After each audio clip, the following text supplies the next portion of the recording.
தினம் ஒரு பரிகார ஸ்தலம்.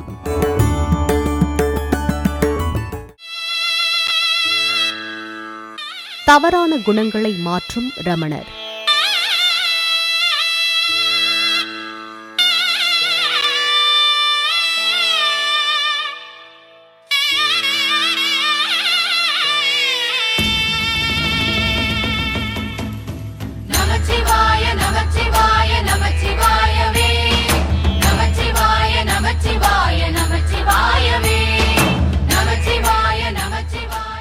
தினம் ஒரு பரிகார ஸ்தலம் மூலம் பலவிதமான பிரச்சனைகளுக்கு உரிய பரிகார ரகசியங்களை தினமும் கண்டு வருகிறோம். அதில் இன்று தீய குணம் மாற தரிசிக்க வேண்டிய கோயிலும் அது சார்ந்த பரிகாரங்களையும் காண இருக்கின்றோம்.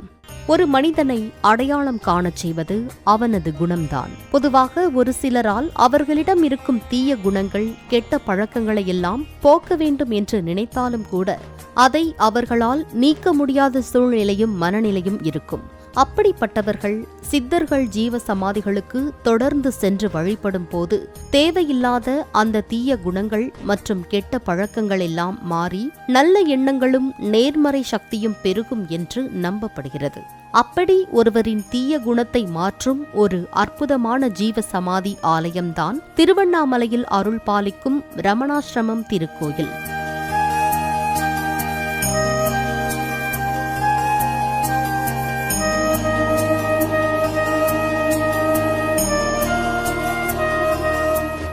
ரமணாசிரமத்தின் அதிசயங்களை பற்றி தெரிந்து கொள்ளும் முன் ரமணரின் வரலாற்றை பார்க்கலாம். ரமண மகரிஷி வரலாறு. விருதுநகர் மாவட்டம் அருப்புக்கோட்டைக்கு அருகில் இருக்கும் திருச்சுழியில் 1879 டிசம்பர் 30 ரமண மகரிஷி அவதரித்தார்.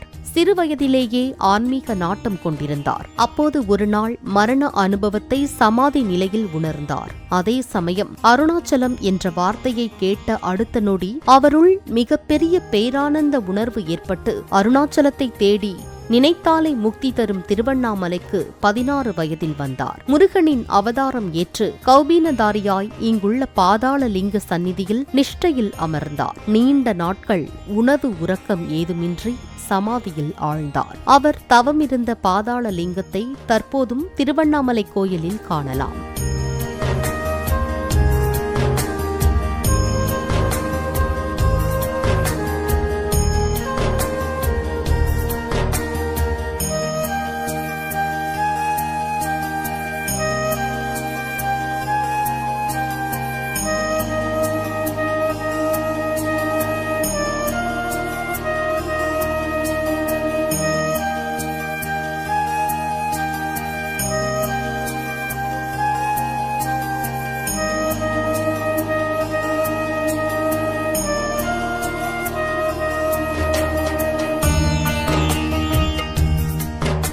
அதன்பின் அவர் மலைமேல் இருக்கும் கந்தாசிரமத்தில் தங்கியிருந்தார்.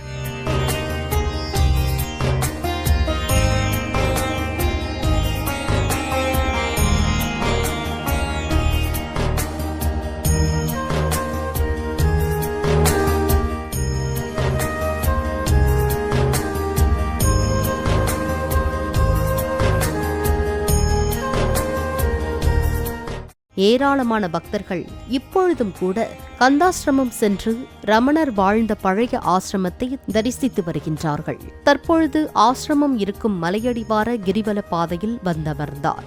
இந்த இடத்தில், இந்த அறையில்தான் உலகம் முழுவதும் இருந்து ஏராளமான பக்தர்கள் நிம்மதி தேடி தினமும் வந்து ரமணரை தரிசித்தார்கள். எப்படி தட்சிணாமூர்த்தி தனது மௌனத்தாலே சனகாதி முனிவர்களுக்கு ஞானத்தை அருளினாரோ அப்படி எதுவுமே பேசாமல் தன்னை நாடி வரும் பக்தர்களுக்கெல்லாம் ஆத்ம விசாரணை எனப்படும் மாபெரும் ஆன்மீக பொக்கிஷத்தை, தெய்வீக ஞானத்தை நேத்திர தீட்சை மூலம் அருளி பலரின் வாழ்வில் இன்ப ஜோதியை ஏற்றி வைத்த ரமணர் எனும் மகாசுடர் அண்ணாமலை எனும் ஆதி ஜோதியுடன் 1950 ஆண்டு ஏப்ரல் மாதம் 14 ஒன்று கலந்தது. அவர் தன் உடலை விட்ட அதே நேரம் மாபெரும் ஜோதியாக வானில் பெரும் ஒளி பிளம்பாக சரியாக இரவு 8:47க்கு தெரிந்தது என்ற தகவல் மறுநாள் செய்தித்தாள்களிலும் அருணாச்சல மகிமை என்ற நூலிலும் இந்த விஷயம் பதிவு செய்யப்பட்டுள்ளது. இன்றும் திருவண்ணாமலையிலுள்ள ரமணாசிரமத்தில் அவருடைய கமண்டலம், காலணி, கைத்தடி ஆகியவை பக்தர்களின் பார்வைக்காக வைக்கப்பட்டுள்ளன. இன்றும் ரமணர் வாழ்ந்த புண்ணிய பூமியில் அவருடைய ஆன்மா இங்கு வரும் பக்தர்களின் துயர் துடைத்து மனதை மாற்றி நல்வழிப்படுத்தி தியானத்தால் பெற முடியாத பெரும் அமைதியை, அந்த பேரின்பத்தை இங்கு உணர முடிவதாகவும் இங்கு வரும் பக்தர்கள் கூறுகிறார்கள். முக்கிய நாட்களில் ரமண பகவானுக்கு சிறப்பு பூஜைகளும் வழிபாடுகளும் வெகு விமர்சையாக நடைபெறுகிறது.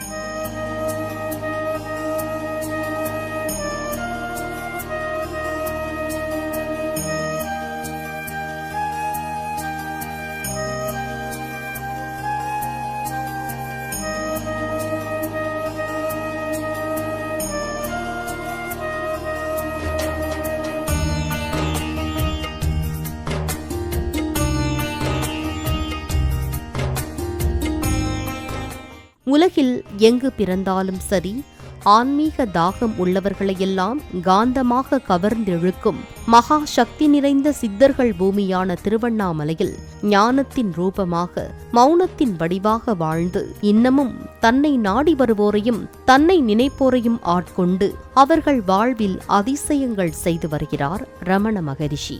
அவர் எழுதிய அருணாச்சல அக்ஷர மணமாலையை ஒருமுறை கேட்டாலே போதும், இருள் சூழ்ந்த அறியாமை மனதிலும் அருள் நிறைந்து அருணாச்சல ஜோதி ஒளிரும், ஞானம் பிறக்கும், மனம் அன்பாகி உருகும், அமைதி வெள்ளம் பெருக்கெடுத்து ஓடும் என்கிறார்கள்.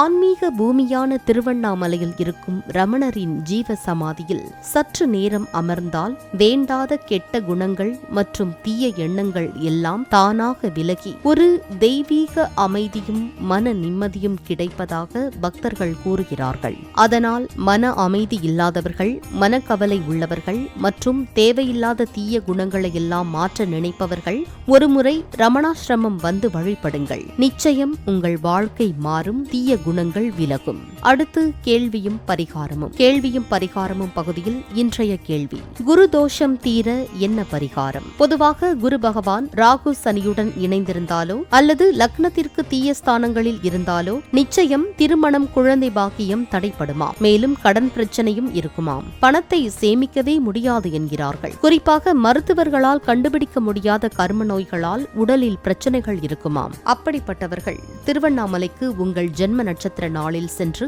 அங்குள்ள சாதுக்களுக்கு அன்னதானம் எனப்படும் மகேஸ்வர பூஜை செய்தால் நிச்சயம் குரு சம்பந்தமான பிரச்சனைகள் தீருமாம். சுபகாரிய தடைகள் நீங்கி திருமணம், குழந்தை பாக்கியம் உள்ளிட்டவை கிடைக்கும் என்பது நம்பிக்கை. நேயர்களே, கேள்வியும் பரிகாரமும் பகுதியில் உங்கள் கேள்விகளும் இடம்பெற இப்பொழுதே உங்கள் கேள்விகளை 8939936611 என்ற எண்ணுக்கு வாட்ஸ்அப் செய்யுங்கள். நன்றி, வணக்கம். தவறான குணங்களை மாற்றும் ரமணர்.